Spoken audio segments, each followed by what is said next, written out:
Hi, Zach. This is a review of your practice chanter lesson from October 12th.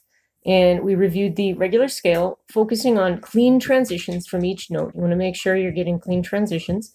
We'll just have a scale here together so you can listen. Ready? 1, 2.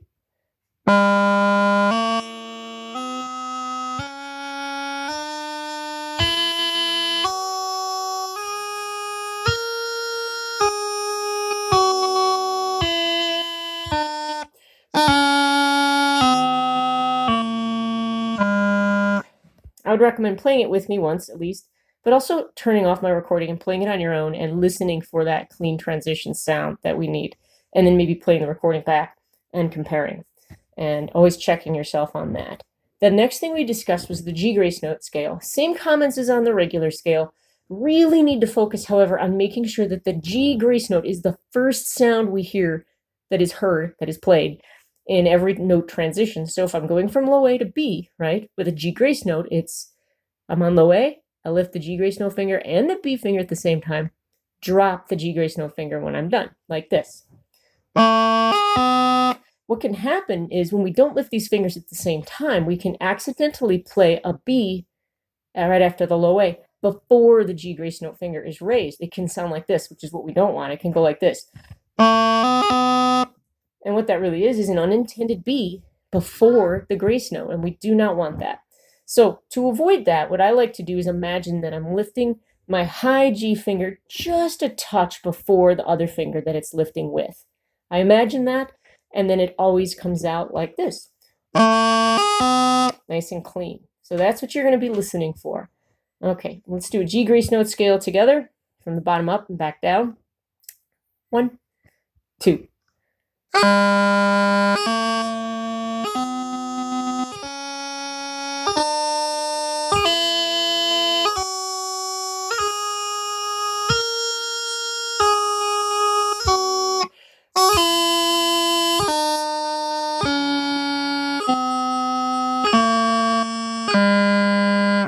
Again, with the scale, go ahead and do it with me on the recording. Listen to the recording, and then listen to yourself and compare and make sure you're getting the transitions the way you want them.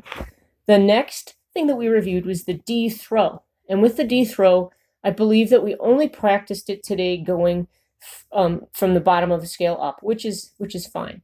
And this is in the green book. I believe it's on page 70. Let's see, I think it might be 78. And we'll go ahead and have you play the D throw with me. It's not on page 78. It's probably on page 75. Yeah, there it is. So page 75. And so you can follow along. 75 of the green book, D throw. And you're playing what I call the meaty style of the D throw. It sounds like this.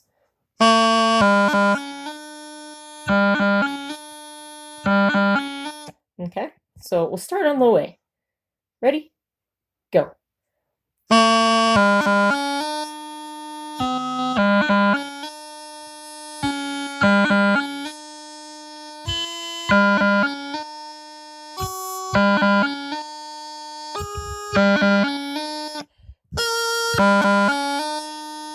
Now that might be one that's a bit fast for you at the moment. Feel free to either slow it down or just listen to that and then play it on your own. You want to get clear grace notes within that doubling. And of course, landing on D. Okay. The next thing we covered was the Gde triplet. And you're doing very well with your triplets. I believe that we discussed allowing yourself to have your fingers be quicker with the actual triplets, with the grace notes of the triplet. For example, when we're brand new, you're getting the hang of lifting your fingers to feel what that feels like quite high. We don't want a big sound on these grace notes. We want a little chip, chip, chip type of sound. So we want it to sound like this. So I want you to think about that when you're playing. And let's go ahead and play this together. We'll play the first line plus the first line of the Gde triplet exercise, and I think it's the first bar. And follow along here. So ready? 1, 2.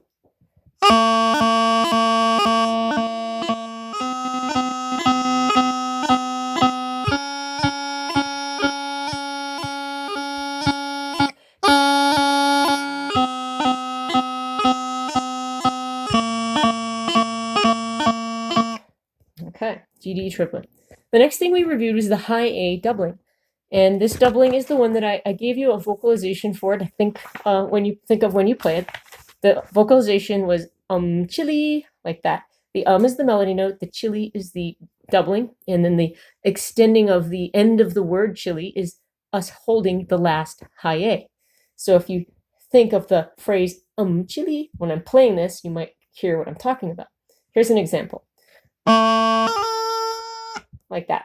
So what we're going to do is a high A doubling scale. It's on page 76 of the Green Book. And we're going to start from low G. All right. Ready? Go.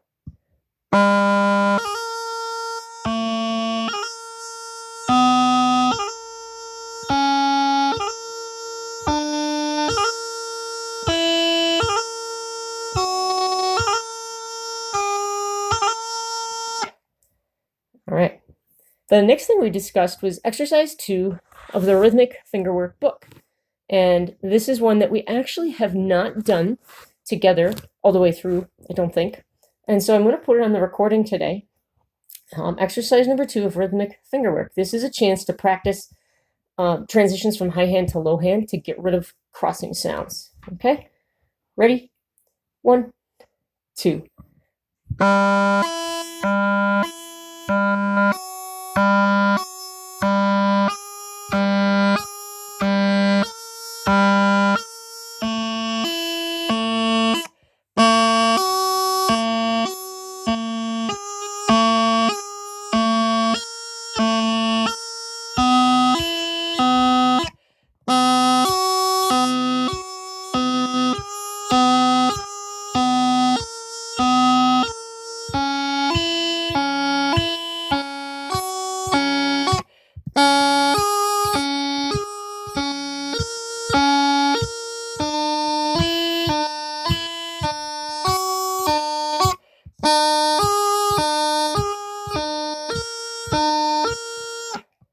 So there's exercise 2.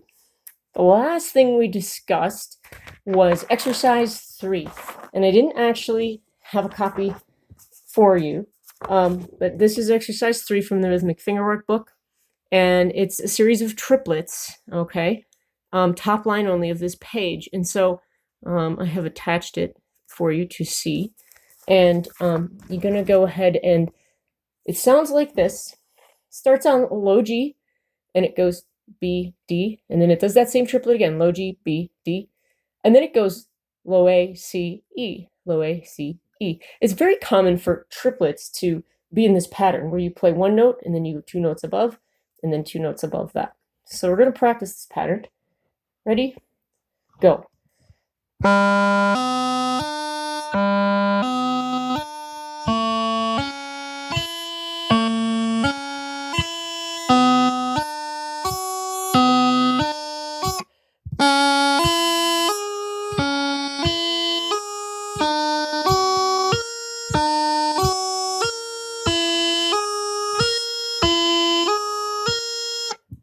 And then you would repeat it.